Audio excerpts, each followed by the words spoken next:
Good morning, everyone. This is yet another afternoon of IDG, which is an informal discussion group. In college, we used to have it in person, but now in these times, I think Zoom is a lovely alternative. So today we have Minnie Menon, who's worn many, many hats in her life, right from a former Miss India, then to a history graduate, and then spending time as a journalist, not historian, no, not in lifestyle, but in business journalism, in which she won many awards. But now she is back to working in an area that she is most passionate about, which is history. And so today we will have a conversation about her love for history and especially the alternate history of India. But I'd just like to point out that this is not a political discussion. This is not an ideological discussion.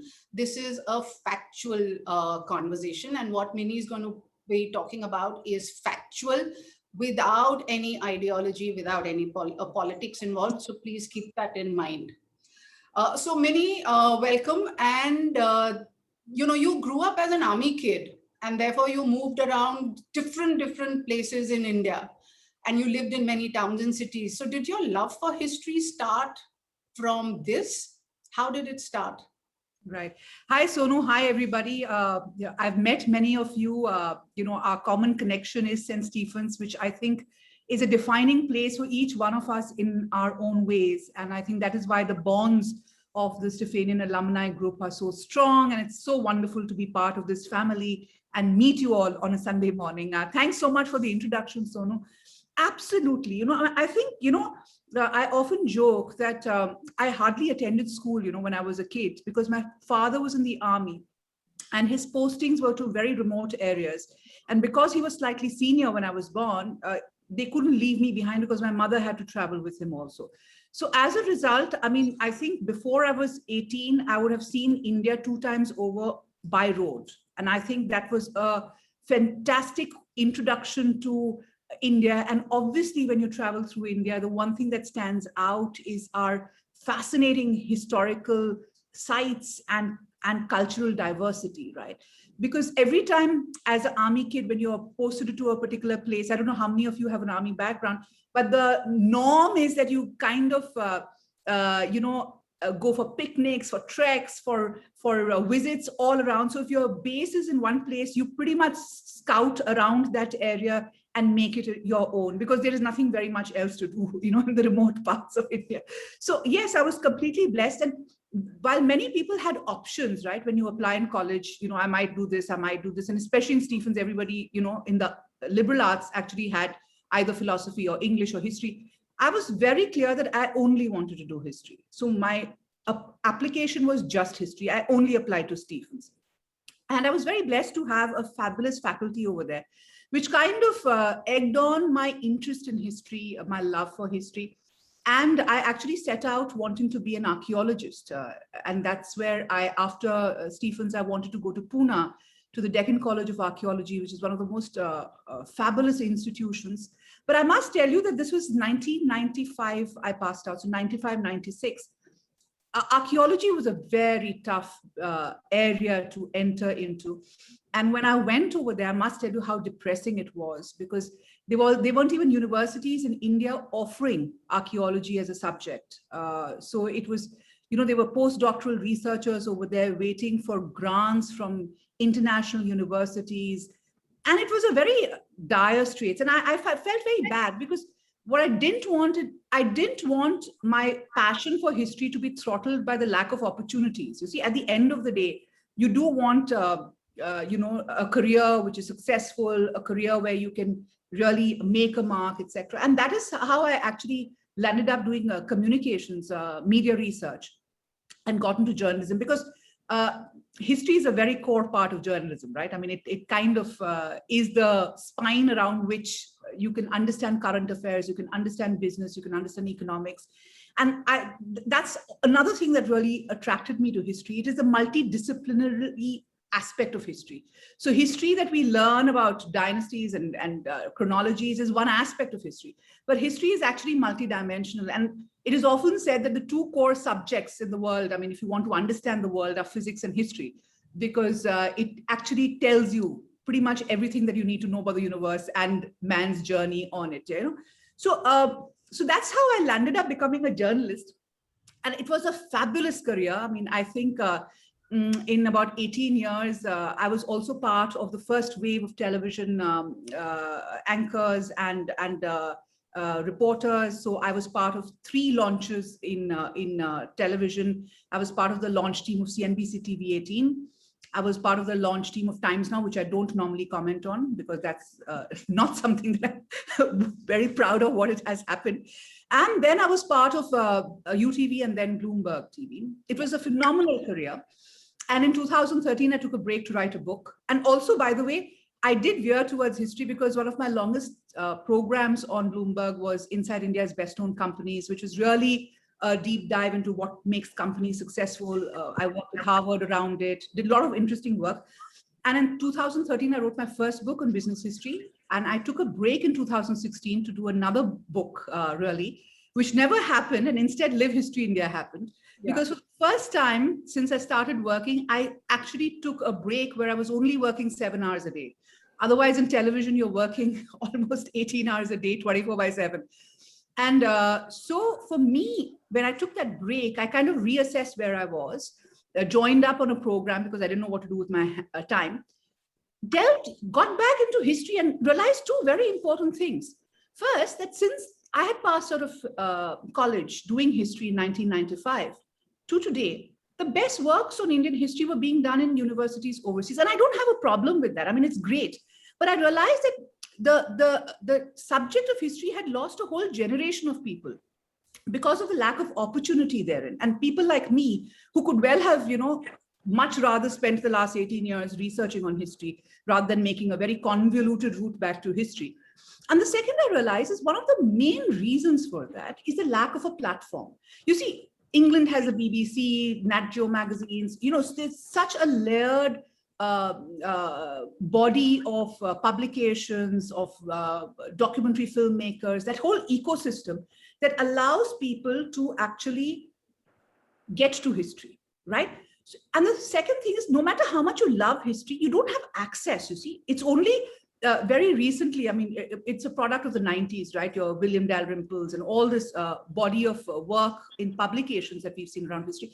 But most often, historical analysis and research are lost in academia. There hasn't been an attempt to take history to the people. And we are perhaps the most illiterate about our own history. In a country with such a storied past, the fact that many of us don't even know about our history is a crying shame. And that is the reason we set up Live History India, was really my experience in setting up platforms and my love for history. Sonu, you have a question. Yeah, no, so, what I found fascinating really was the fact that even as a journalist and a corporate business journalist, you did take part of your love for history into business, and you did some programming around the history of Indian businesses and history of some corporates. So that love of history, I think, is the thread of continuity through your career. But coming to live history or live history, as it makes it more live history. As part of that, you did say that there is so much of India that we do not know about. And you also say that people do not really understand history and that we are an illiterate society when it comes to history. Can you elaborate on this? And also, to marry it with the fact that when you went and, did explore that course around archaeology, you just found it so boring. And history, when I look at it, sorry, you finish your question. So when I think of history, I don't think of it as exciting. I don't think of it as an exploration like you do in space. I just think of it as dusty rooms, fuddy-duddy, and, boring. Space is exciting. Space is the discovery of new frontiers. But history is an exploration and discovery of your past. Why is history so boring here? It is boring because of the way we have treated it, Sonu, and I think that's really sad because, in India, and actually each one of us is so deeply connected to history. You know, we call ourselves live history. Of course, because of my live television background, everybody presumes it's live history, but it's really live history, because India is the only ancient civilization where the continuum of history is still there, is still visible through our cultures, right? The gods we pray to, the religious, ceremonies, the festivals. It's so ingrained in us, that I felt that I wanted to talk about living history. History is not something which is dead and forgotten. History is it's often said that history is a laboratory where you understand the journey of humankind, what the mistakes that we made, the lessons that we learned. But more important than that, as a journalist, I've always felt history in a country like India is also a very potent economic tool. It is a great avenue for job creation, for tourism, for creating the entire ecosystem. And I'll give you some very, very scary statistics. I mean, we think that we are a country of great history, great monuments. But, I was just doing some research in 2019, which is really the year before the lockdown, etc. India got about 11.8 million foreign tourists into this country. Okay, Vietnam got 18 million. China got 165 million.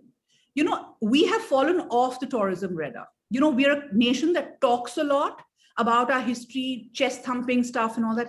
But if you actually go and see our monuments, see the infrastructure around it, it is appalling. And one other thing that I'd like to point out, I traveled through India when I was in my teens. I traveled through India as a journalist multiple times over. And now when I travel back through India to see the monuments, I'm appalled at the state that they are in. In the last 20 years, while liberalization has got us great, aspirational value and wealth, etc., the one thing that we have completely ignored is our history. So what has happened is that we've developed cities where we bulldoze through the historical monuments. We have built through it. And I've seen the most, I'll give you a couple of examples. And I think those examples will really bring out the essence of what I'm saying. So one of the most fascinating places for me has been Shishupalgarh, which is in the outskirts of Bhubaneswar. It is most probably, and I've gone through all the archaeological reports of that place where archaeological excavations were done through the 50s and 60s and 70s. It is most probably the city of Kalinga, which Ashoka fought the Kalinga War over. Eventually, it became a capital of a very famous Kalinga ruler called King Kharavela around the 1st century BCE. Today, it is in a grubby suburb of expanding suburb, I would say, of Bhubaneswar. And I was very keen at the moment we had set up Live History India and we had a little bit of money to go and travel. I said, I have to go to Shishupalgarh. So I went to Shishupalgarh. Of course, Kalikesh Singh Deo, he was a batchmate of mine. He's a MP. He was an MP at that time from the BJD. So I connected with him. I said, hey, Kalikesh, I'm coming to Bhubaneswar. I want to go and see Shishupalgarh. So I went and shot over there. And that when I went to Shishupalgarh, I went with a local camera person and a local Ola driver. They had never heard of it. So we went first hunting for it. Then we finally found it and the villagers didn't know where it was. Then I went in and I found ruins which were so bad, in such a terrible shape. And I remember having spoken to the archaeologist who had excavated this site. And I remember how despondent he had sounded. And I thought he was just being cranky and, he didn't really mean what he was saying. But he actually told me that they found a multiple pillared hall, which was believed to be the capital of Kharavela, one of his palaces. And they found it and they buried it back in. So I asked him, why did you bury it back in? He said, it's safer down under the ground. Because what's happening is that developers have taken these plots, they're hacking through these monuments. And because it's under the ground, they are not even reporting it. So I was very upset. I told Kalikesh that, I must, take this up. We were meeting the tourism minister the next day. I met the tourism minister and guess what? He was a local MLA from Shishupalgarh. He had no interest in doing that because his political lobby or his support base would have completely gotten wiped out if he had made that into a archaeological ASI controlled monuments, because a lot of people would have lost their land over there. That's just one example. I'll come back to Mumbai, Bombay.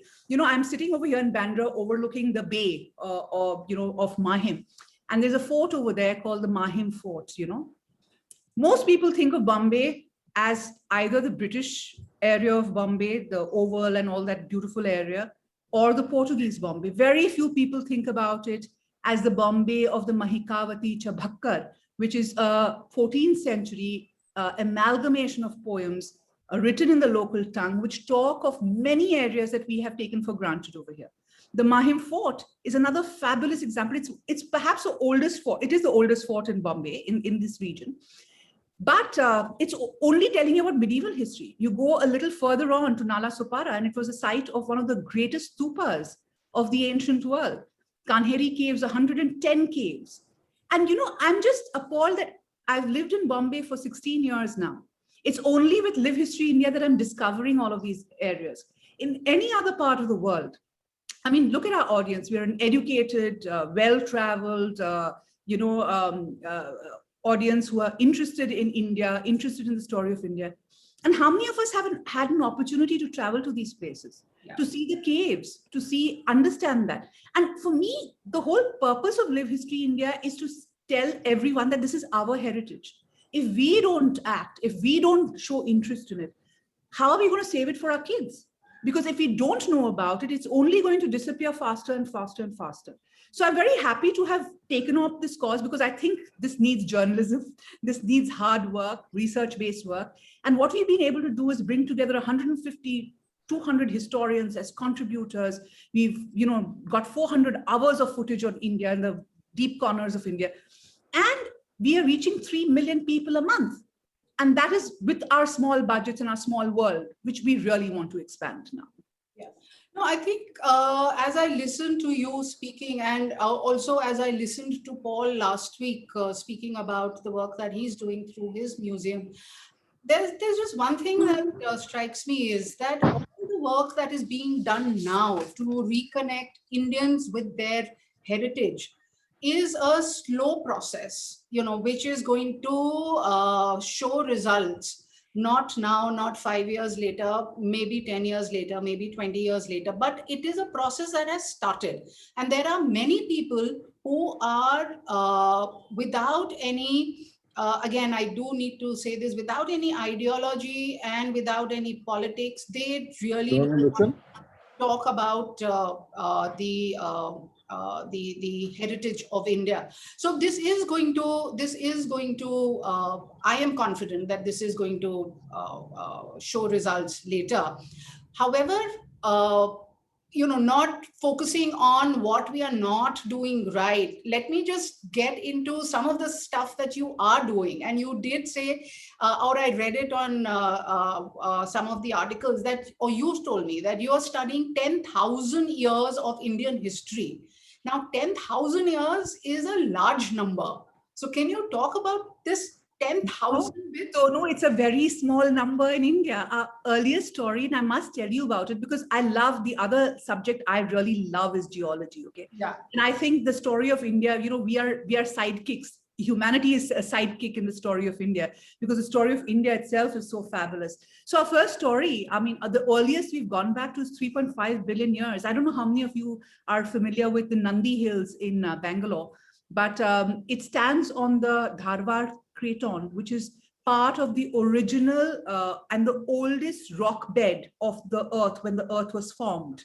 The Aravalli Mountains are 1.5 billion years old, So that's what we're talking about. We're talking about a fascinating journey that India took from Africa, broke up with Madagascar, came over here. And even today, if you put Madagascar and into the Palghat Gap, you actually get the mixture of a jigsaw puzzle.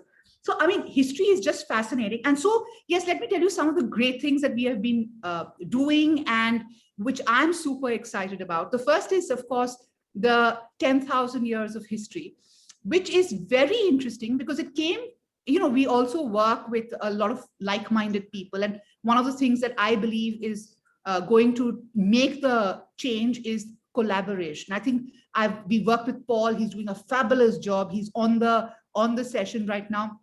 And I think the more we collaborate, the more we make this into a large movement, the more successful we will be, because it's not enough to do small incremental things right now. It is a crisis which we need to address, right?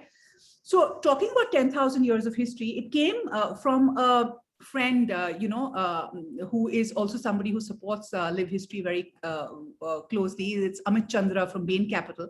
His uncle, Nitin Nauria's father, the Harvard Dean's father, Keval Nauria, reached out to me and said, listen, Minnie, I love what you're doing, but I've always been curious that I don't know so much about history. I studied in British India. I then went into a corporate. He was the chairman of, I think, Crompton Greaves. I went into corporate India. I don't understand it. Can you do me a series on this? So he kind of acted as a patron. And we gradually started with the story of India in a very chronological, studied manner, where the mandate was to look at every part of India on its whole and look at it from region to region and see how it evolved. And it's been one of the most fascinating things that I've done, because we started with Mehergarh, which is the dawn of civilization on the base of the Bolan Pass, where the first, the Neolithic site that eventually turned into a pre-Harappan site was first found. We started with that. We've moved into various areas. We've been at it for a year, almost 2 years now, and we've just reached the Guptas, the post-Gupta world. So as we've gone down, we have taken the latest information from archaeological excavations, the latest from numismatics, from multiple areas to update it. Because the other thing that I realize when I actually am working on history is that most people, 98% of them, are actually regurgitating stuff that has already been done and written, perhaps in the 1960s and 70s. So our frame of reference is still an earlier generation of people. And that's also because there are lots of issues with the Archaeological Survey of India, because I think since for the last 2 decades, they have not published their excavation reports. It's a, pardon my language, but it's a bureaucratic hellhole in parts. And it's not been really, I mean, it needs a wave of fresh air, which it hasn't got. We work a lot with ASI at the local level, at the state level, and they are fabulous. But I think what we need to stop being are gatekeepers. You see, in India, we are all gatekeepers of information, gatekeepers of monuments, gatekeepers of access. So you can't go to the National Archives because they're gatekeepers. We are not opening our arms and saying, come, study, research. Even today, in fact, most scholars who we work with get their research done in the British Library or the British Museum or the V&A and stuff like that, because it's so much more accessible, which is really sad, because I don't think we are encouraging people. Yeah. This study has also brought to light the big gaps in our understanding of Smithsonian, which is very shocking, actually. After so many decades, 75 years of our independence, the fact is that we still don't know half our story. And, there are large gaps which this research that we have done have pulled out. For example, there's a gap between about 1600 BCE to about 800, 700 BCE. It's almost 1,000 years of gap. We know very little. We have got a few sites like Sonoli, which we have worked on, but not enough. There's so many areas that we don't know of. Yeah. And that is what makes this exercise even more necessary, because what's happened is, especially in the Gangetic Plains, we know Varanasi is one of the oldest cities, right? Because when Buddha attained enlightenment, he came to Kashi, Varanasi, to make his first sermon in Sarnath, because it was already a great center of learning. But there have been very few archaeological excavations over there which have gone deep down. We are doing work on the lost cities of India, for instance, which is a new campaign that we are doing, a new series. And you'd be shocked at what we don't know about what we have. So I think for me, my only hope is that we can do this and do more and more and more of this, because we need to do a lot of work around it. One bit I want to talk about is we started with the need to rediscover Indian history, take it to the people so that we could revive what we are losing and also restore, which is really create public awareness on the need for heritage restoration and management. I'm very happy to say that on the revive front, we are working with almost 8,000 artisans through our partner firm, which is People Tree, which is sourcing handcrafted material from all of these people in the far corners, because we've done over 100 films chronicling India's lost crafts or crafts that are losing out. And I'm very happy to say that through the COVID period, we've supported many of these artisans through this initiative, which I'm very happy about, because I do think that the biggest advantage that digital has is breaking all barriers, right? Today, I have got audiences across the world. And if I can take Indian crafts across the world through this platform, I mean, just imagine the good that can come out of it. Yeah, yeah. So, when you staying on this topic of 10,000 years, and, you do talk about the alternate history of India, can you just talk to us about three alternate, stories of India, or, like bust three myths or three things that we didn't know about India, or three things that we've been told wrongly? Sonu, I can list 1,000 because No, every day even I discover, but I'm going to get three very amazing facts. Okay, let me think about it. Okay, the first is that, I always talk about, we love headline grabbing stuff, right? So it's always about Aryan versus Dravidian, I mean, this whole this thing of fights between Aryans and Dravidians in the South and the North. And, it always attracts every time there's a DNA analysis, it flashes headlines. There are people who've gone deep into the DNA analysis and all that stuff, all that apart. Let me tell you some fascinating things about India, okay?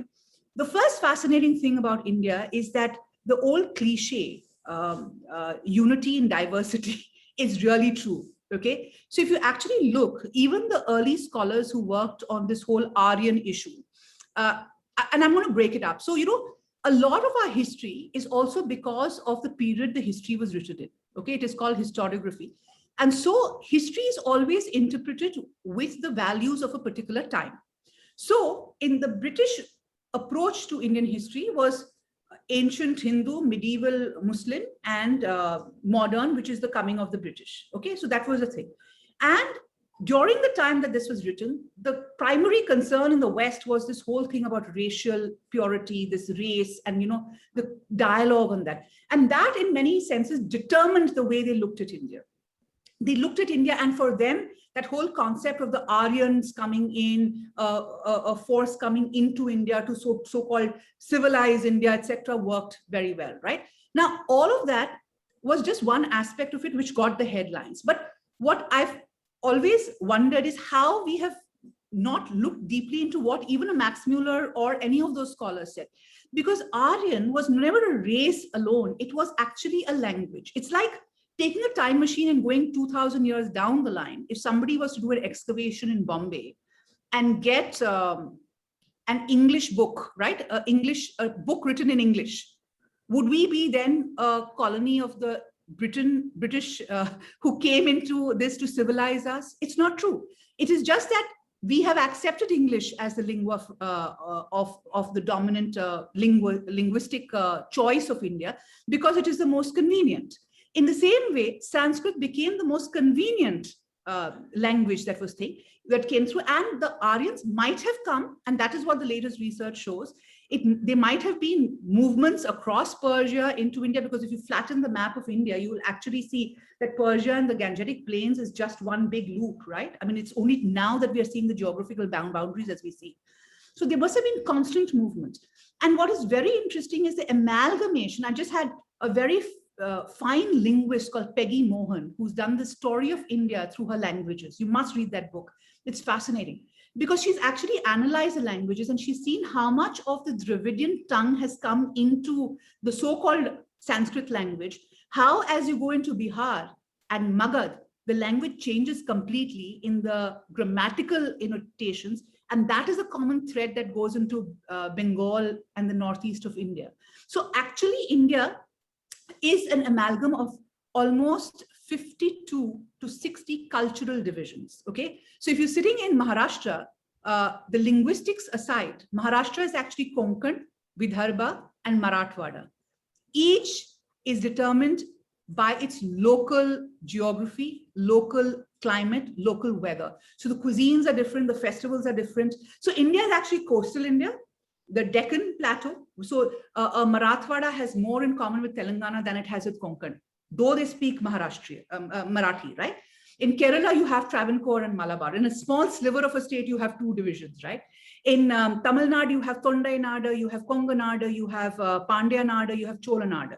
There are 4 places. Now, India is actually a fabulous amalgam, okay? We are a country of many, many kinds of people who've come together. And there is a lot of unity as well, because of course our cultural, large umbrella cultural ethos is the same. So that's the first thing that I find very fascinating about India. The 52, that's the first point. The two No, more. sorry. You said Aryan is a language. It is a language. It is not just race, you see. It was a constant movement. So the Aryans, or the band of people, spoke Sanskrit, right? And that Sanskrit became the lingua franca. So Peggy's analysis is very interesting. And I would urge you all to read that book, because she claims that, you know, what happened was that when people migrate, it's normally the men who migrate, right? In search of opportunity or lands or anything. And when they migrate, they normally don't take women. So they marry local women when they go in. And that's how a system of amalgamation happens. But of course, these are very initial stages. I mean, there's a lot. Okay. The second myth, actually, I should have started a little earlier, and that also will tell you another very interesting story, is the fact that, you know, Indian history is so vibrant and so fascinating that we are very inward looking. We never think of India as a part of a whole, right? So another very interesting part that I find very fascinating, and we try to kind of bring that in, is when you talk about the end of the Harappan civilization. We know now that there was a tectonic movement, there was a climatic change that happened, and basically water flows got completely diverted in the Ghagra Hakkar Valley, and that's how the cities kind of thing. But what we don't realize is that all Bronze Age civilizations went through the same thing. So the ancient Mycenaeans and Minoans also suffered. In Mesopotamia, there was this great, the legend of Gilgamesh, which is the flood, the great flood. All these legends of floods come from that period.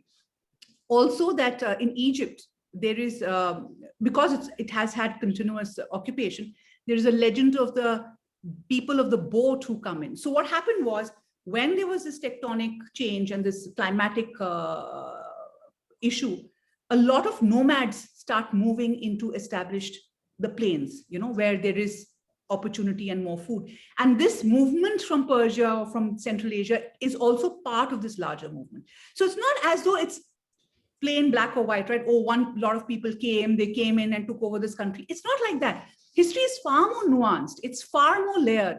And I think the more deeper you get into history, the more you actually learn from it, right? So this is the second part. And the third is, right, it's the fascinating cultural aspect, right? And I think that I really blame the way we teach our history, right? It's always about dynasts, empire builders, and invasions. We never look at the alternate history of why was all these people coming to India? For 2000 years, India was a center of the world luxury market. In the 18th century, when diamonds, till the 18th century, India owned the diamond market, right? The Golconda diamonds were what went across the world. And when the Brazilian mines were found in the 18th century, do you know that they had a mine named Golconda? Because that was the only way they could sell the diamonds of Brazil, because they had to latch onto the name and the brand of Golconda, because that's the only way they could sell diamonds. So, we never look at that part of history of India, the textiles, the traditions. And I think, we have this victimhood, which we are taught, and which is propagated, because it's also convenient. You see, you can whip up emotions and sentiments and nationalism through a issue of victimhood. But I do believe a new aspiring India requires a far more nuanced look at its history. We need to look at history in all its dimensions. And I think the last thing I would say is that the three things that history has taught me is that, first, that there are no black and whites in history, right? Everything is a shade of gray. The second is power corrupts, and total power corrupts completely, because no matter what your religion, what your cultural hue, if you get uncontrolled power, humans are, they have a tendency to kind of abuse it. And the third is that no matter how beautiful our history is, I wouldn't want to live in any other era of time, because the present is really the most golden age of history, because history allows you to look back at what happened, analyze what happened. But the present is where, as women on this panel, I mean, which other era would you want to be born in? This is the most amazing era, because there is equality, there is justice for all, there are equal rights, right? So I think these are the lessons that I take, but every day I learn a new lesson. So Yeah. So, I do want to talk about the Kalinga War that I think said somewhere that it is still going on. But before that, taking on from what you talked about, that, something that you've learned from history, um, can history actually help you look into the future? yes, it can. How? So right now, for example, we are doing a very interesting piece, and this is only one example of it. Okay, so we are doing a piece which actually looks at a very interesting phase of history, because in India, the other thing is that we think history ends at 1947, right? With the speech of Nehru at the midnight hour. That's where Indian history ends. And then you have politics and sociology and all the subjects, economics and all that. So we're trying to break that myth. And we are talking about the making of modern India, which is a period between 1900 and 2000, which is really a period where the idea, and that fascinates me, because in 1900, India was a country battered by a series of famines. It was crippled by the dominion of the British. It was divided into almost 300 to 400 princely states. It was a country gasping for breath. In 2000, we were sitting on a country where we had made mistakes and gone up and down and all, but our IT engineers were solving the Y2K problem. Sabir Bhatia had sold Hotmail. We were looking at Bangalore becoming the outsourcing hub of the world, right? What happened in these 100 years? It transformed the country. And for me, this has been a very fascinating period, because it combines history with my work as a journalist. And I've always been curious, and I think this is a space that we need to talk about, because this is what determines what happens in the future, right? This is the building blocks of a nation. And a lot of what has happened, and everybody over here, Mr. Chugh with the RBI background, everybody will understand, it was the policy bottlenecks, the first phase of opening up after liberalization, the second phase, the inability to do the second generation reforms. There's so many aspects that we have to look at. And I think a study of this period from a historical point of view is actually giving us so much of interesting inputs, So I had Arvind Panagrya from Columbia, for instance, talking about the evolution of the Indian economy. And you can actually trace it in the 1960s, the series of crises which pushed Indira Gandhi to make that terrible lurch to the left at a time when all the Asian tigers were moving out and expanding. Now that's a milestone in history, right? That is a turning point in history.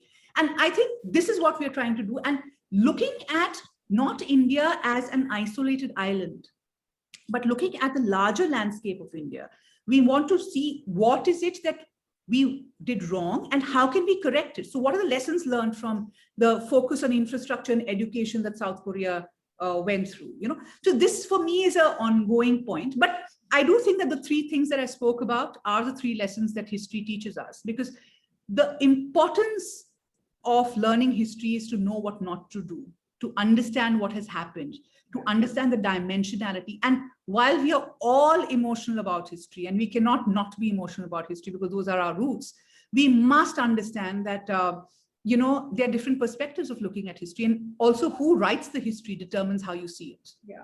Yeah. So to come back to my question about the Kalinga War, which I think you said somewhere that that's a war that is still going on. So yeah, it is a war that is still. So I always feel that the 18 or 19 years break I took as a journalist has really helped me,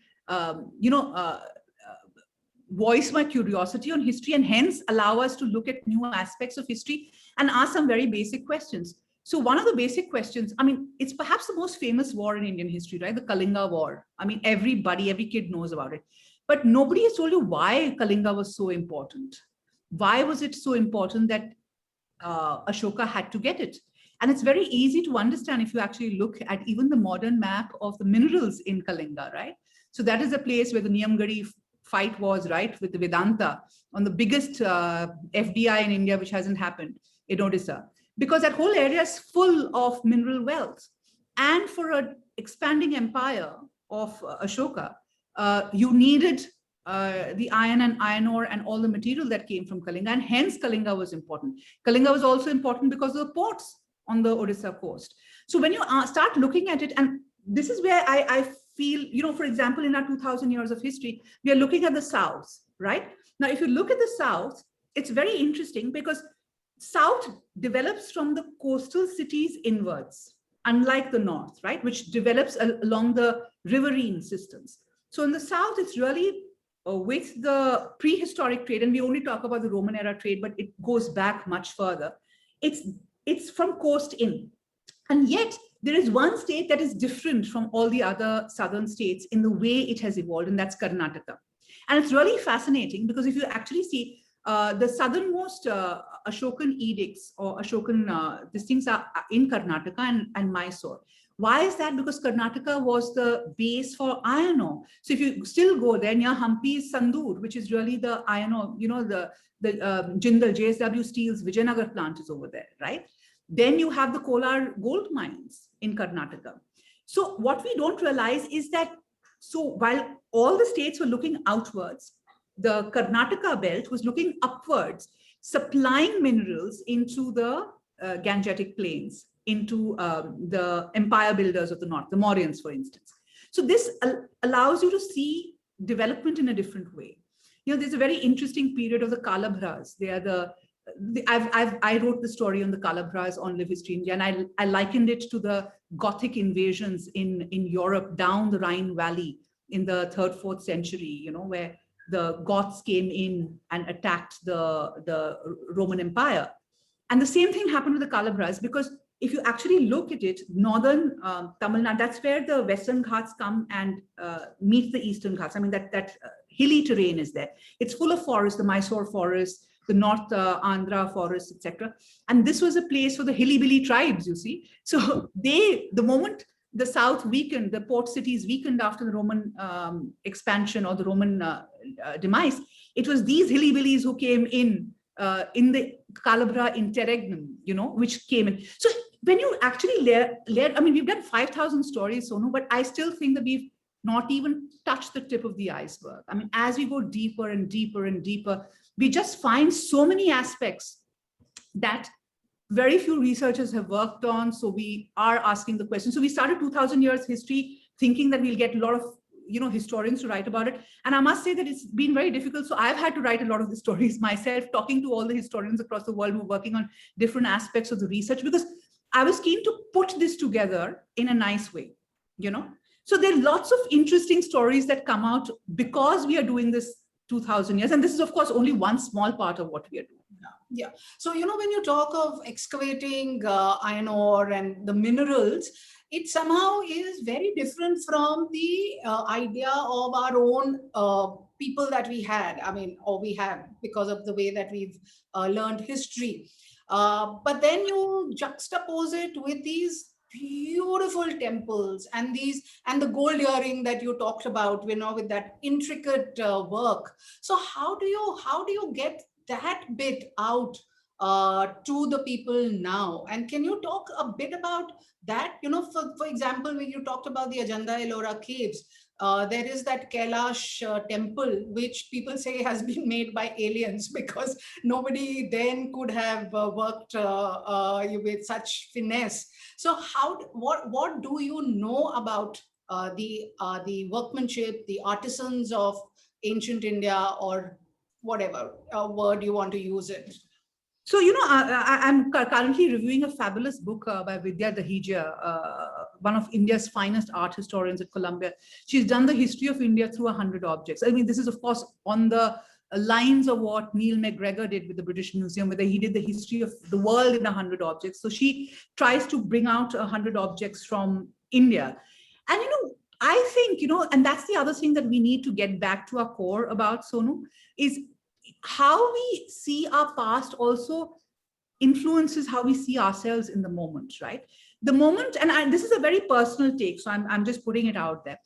I feel that because our whole conversation has been one of being the victim, you know, of invasions and this and that, somebody came and did this to us, somebody came in, we have not adequately looked at what we have within, you know. So yes, they were people who came in, but they also got amalgamated. And in that amalgamation, the Jugalbandi that happened with the intrinsically indigenous and the and the influences created this beautiful body of work, which you cannot deny. Every part of India has its own gorgeous, palette of what it created, be it in textiles, be it in, so, I mean, I have a whole talk, which I sometimes give on the symmetry between art, architecture, literature, and all of that, which comes together, which I call the alternate history of India, right? So if you go to Sarnath, for instance, you will see beautiful borders, in the monuments of flowers in line. That's exactly the border that you see in a Banarasi sari. So the Naqshbandis who went and made the architecture of a place also kind of were the people who influenced the textiles. And nowhere is this more evident than in Patan, which was the 9th, 10th, 11th century capital of the Solankis in Gujarat. And it's famous for its Rani Ki Vav, which is actually Ran Ki Vav, which is this beautiful stepwell. It's I think, a wonder of the world. 7 stories in, beautiful etchings. I'm sure many of you are familiar with it. And do you know that the patterns that you see on the Ran Ki Vav is exactly what the Patan Patola patterns are also? And they are the same patterns that you will see in Champaner, which is the Sultanate era piece. And so often it is spoken about, they must have destroyed temples to build the Champaner mosque. No, it's not that. Because you ask historians, the workers who worked on Ran Ki Vav a couple of centuries down the line, I mean, their successors went and worked on Champaner. So the design palette that we have has been something which is intrinsically our own. And that is why every part of India has its own flavors. You go to Bishnupur and the terracotta temples over there. I mean, they are out of a fairy tale, the way they are styled, the kind of workmanship on that. You see that in the Baluchari sari. That's exactly the ethos, that it's visual history writing, which you see in the Baluchari sari also. In Kanchipuram, the temple architecture you can see in the temple borders of the Kanchipuram. So it's the very beautiful synthesis. And I think we need to talk more and more about these things because, sadly, even in the global sense, Indian design has not really made the cut, right? You go to a Met or you go to any museum internationally, you see the Japanese iconography. Now you see so much of the Chinese over there. But you rarely see about India. You only see Mughal India because Mughal India was most famous, right? So that's the other thing. People always get attracted to what they're most familiar with in history. So if you've grown up in Delhi, you can't not see Shah Jahanabad or Red Fort. So you're more familiar with it, so you veer towards that, right? But India is so much more than that. And I would really like Live History India to be in every state of India as an arm where we talk about that state, because every state is monumental in India, right? Yeah. Maharashtra, by the way, is the size of France. So, that just shows, how widespread it, our sites are, our monuments are, our cultural legacy is. Yeah, so you don't believe in the theory of aliens coming and doing magic? Please, not at all. And, I must tell you, as an aside, a CEO of a company actually sent me a video on how the aliens had come and set up the Padmanabha Swami Kshetram, the catacombs of place. But I do think, this is where I feel it's so sad. We are educated people, and it's bizarre, but it's, I think, the effort. And I've often heard it said that we've been taught history like this, so we will do. But so no, I don't buy that argument. Come on. I mean, you probably learned history formally in school till the class 10th, right? I mean, most people didn't take history in the 11th and 12th and at undergrad. How can you blame what you did in the first 5 years or 10 years of your academic career for a lack of interest or lack of, asking these basic questions? That is a separate conversation. And, that's where ideology and a bit of politics may get into it. So we'll keep it for another time. But, if we don't believe that aliens came and did magic, I saw this interview that you did with the author of a book who wrote about Indian magic and how Indian magic was actually better than anywhere in the world, and that how the Indian magicians were taken around the world and how the magicians around the world dressed like Indian magicians and the Indian magicians then wore Western clothes. So can you tell us a little more about the... I'm so glad you asked that question because, one of the interesting things about India is this perception, right, of Maharajas and magic carpets. And we actually trace it down to a very interesting piece, which is, do you know that the first people to write about India to the Western world were the ancient Greeks and Romans, right? I mean, that Roman world, because India, by the way, and I'll come to that, which is another very interesting story. India was perhaps the biggest cause of the collapse of the Roman Empire outside the Gothic invasions, and I'll tell you why. Tell us more. Yeah, I must tell you about that. So India was a land of great luxuries, right? The finest cottons. So if you see the togas that the Roman senators wore, most of them probably came from India. If you've seen the movie Gladiator, I mean, Hollywood does its research very well. You'll see the iconography in most textiles, they're all Indian, right? The jewelry, all of that, because India was the biggest supplier. Okay, so let me tell you that aside before I go to the perception of India. So around the 1st century BC to the 2nd, 3rd century CE, at the height of the Roman Empire, there was a ship from Rome that came almost every day to a port of India to buy 3 things. One was, of course, pepper, because before refrigeration, pepper was the only way you could save and store meat. So it was worth its weight in gold. So even in Ramesses's, in Egypt, in Ramesses's tomb, they found a peppercorn in his nose, which meant that even at that time, you're talking about 1400, 1500 BCE, they would have been trade from Kerala, because Kerala was the only place known for pepper at that point, right? So pepper is a very, very, I mean, it's black gold because it was so important. So Roman ships came for pepper, they came for cotton, they came for ivory, and they came for silks and diamonds, right? All of this went to the Roman world. There was a time when the demand, and as Rome got more and more powerful, the demand for Indian luxuries became so much that there was a complete drain of wealth. So all of Rome's money came into India. I mean, and I've gone through, I mean, people interested in numismatics will understand what I'm talking about, because the hordes of Roman coins that you find is because of that. And there was a complete drain of wealth towards India. And one of the great Roman senators also mentioned on record to say it is the Roman woman's appetite for Indian goods that is leaving us high and dry, you know, which is completely drained our wealth. And he's gone on record to say that. So that was a kind of, you know, clout that India had. So we couldn't service it. So hence, you know, we just kept producing all of these things. But talking about perceptions of India, Herodotus is one of the early people who wrote about India. And he writes about a particular area in Baltistan, which is in the north. He talks about how they were big, giant animals who would pull out gold from the ground. So all these bizarre stories about India's wealth, you know, comes from that period, because it was really more fiction than fact. And that created this image of India as this land of magic carpets and, you know, all of that. And that romance and that craziness, that crazy wealth of India made it so popular that people started spinning yarns about it.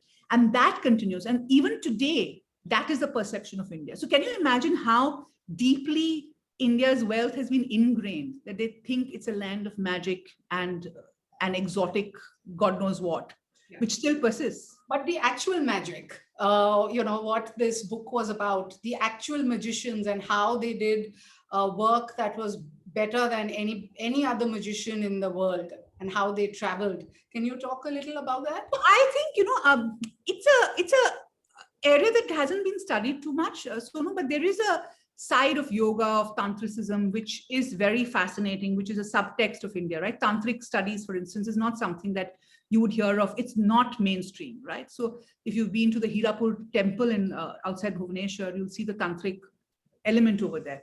The Vajrayana Buddhism that goes with Padmasambhava, into the Tibetan area is also very tantric.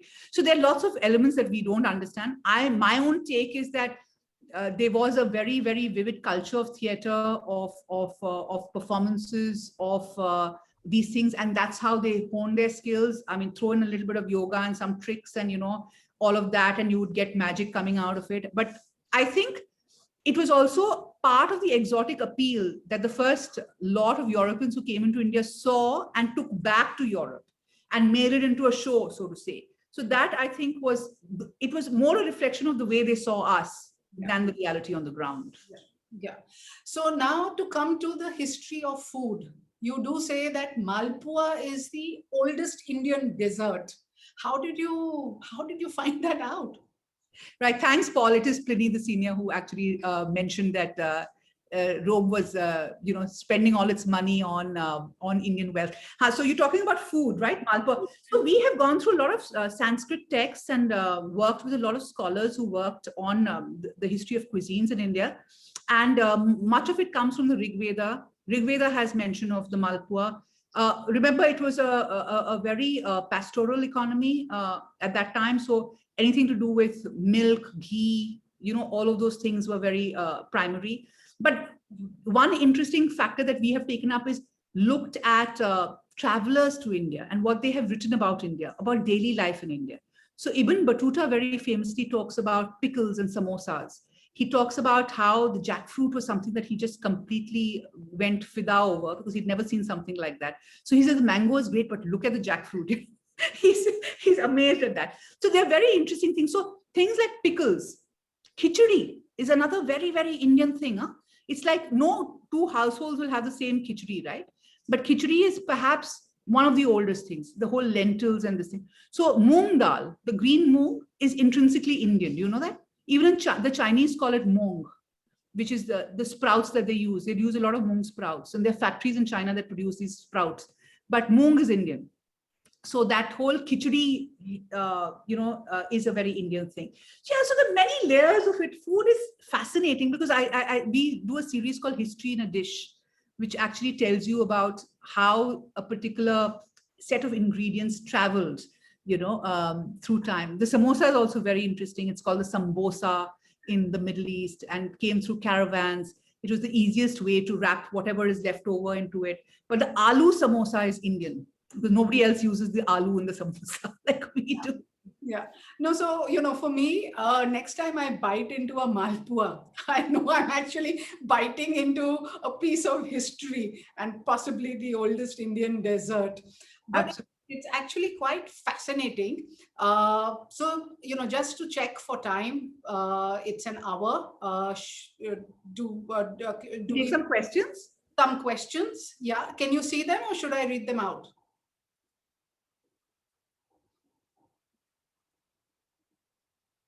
Hello, Mini.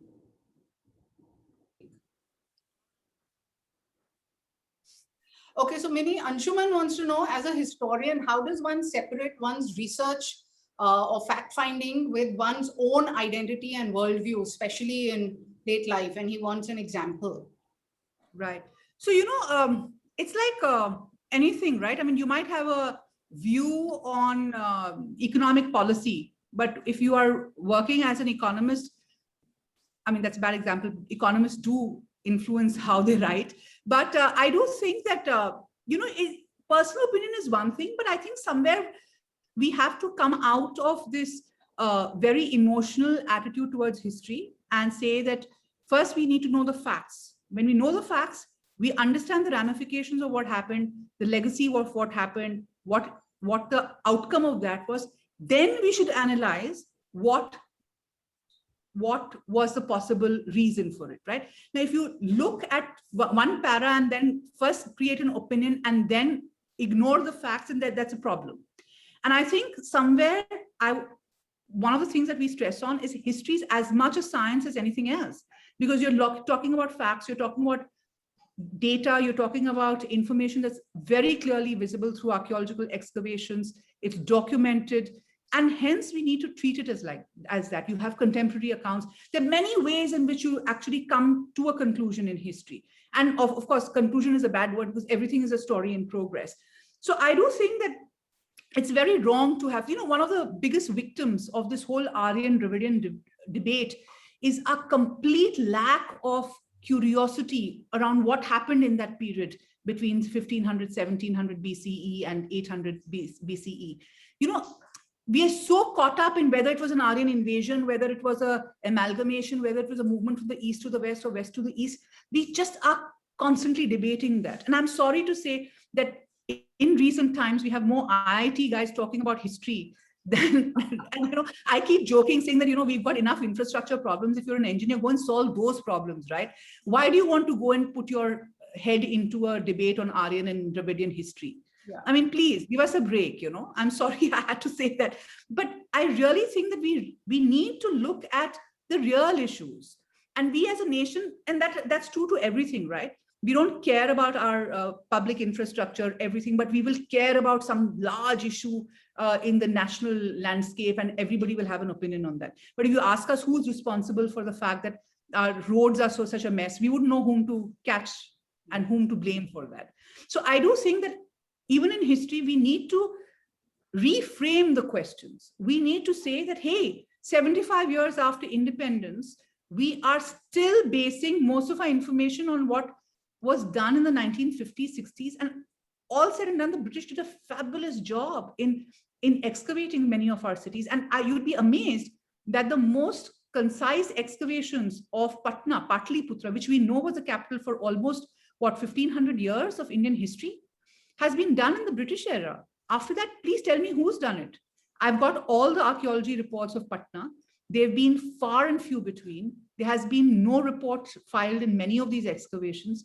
What is happening? And I've been to the archaeological site of Patna where they have kept some of the pillars, etc. over there. There's a whole city buried under that.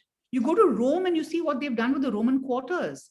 It's a city, a timeless city, because over there, modernity and the ancient past sit in beautiful symphony with each other.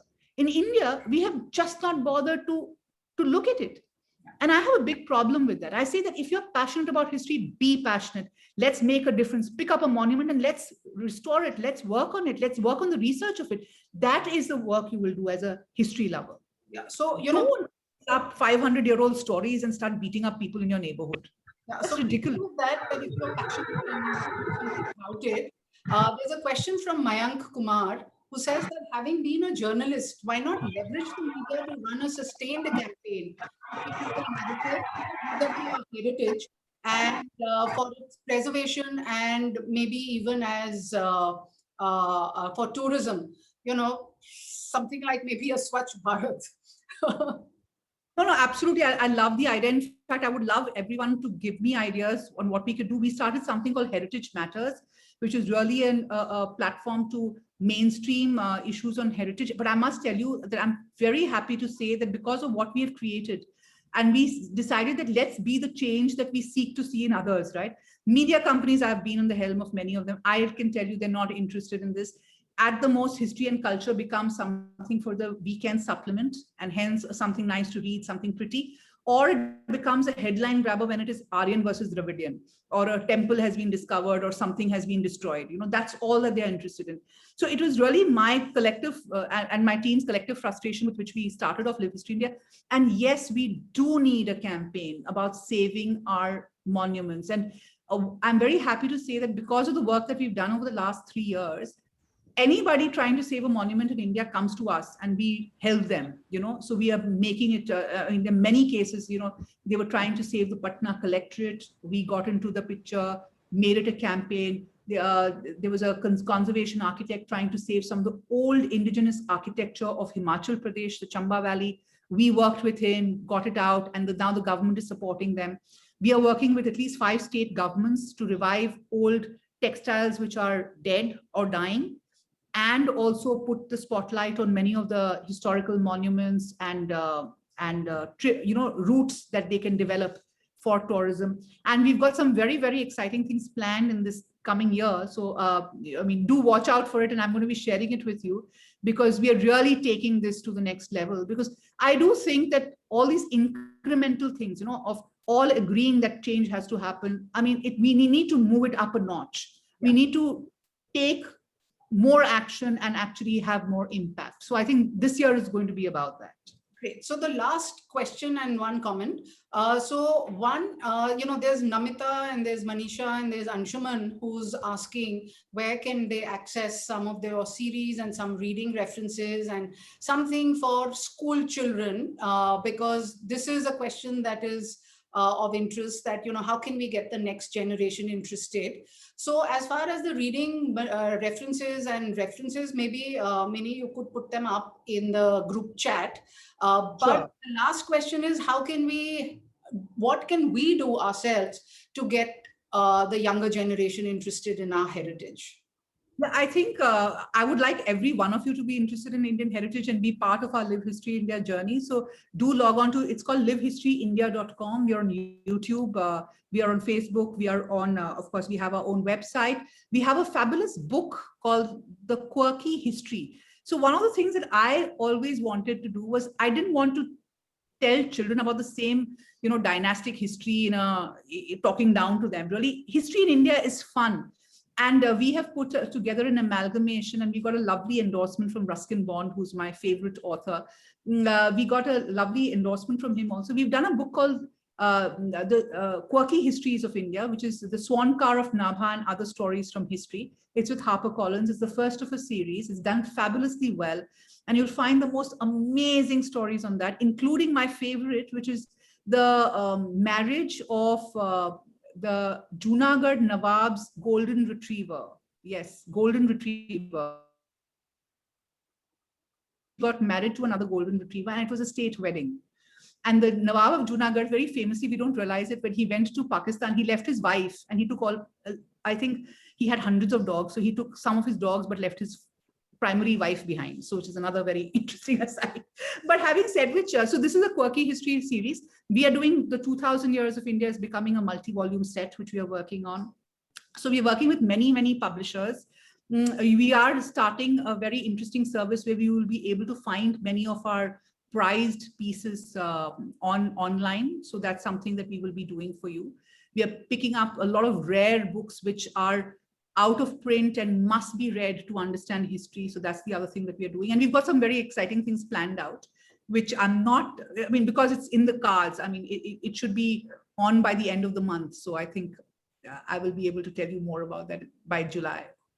So great. This was like a fascinating conversation, and maybe we'll have another one. But thank you, Mini, for your time.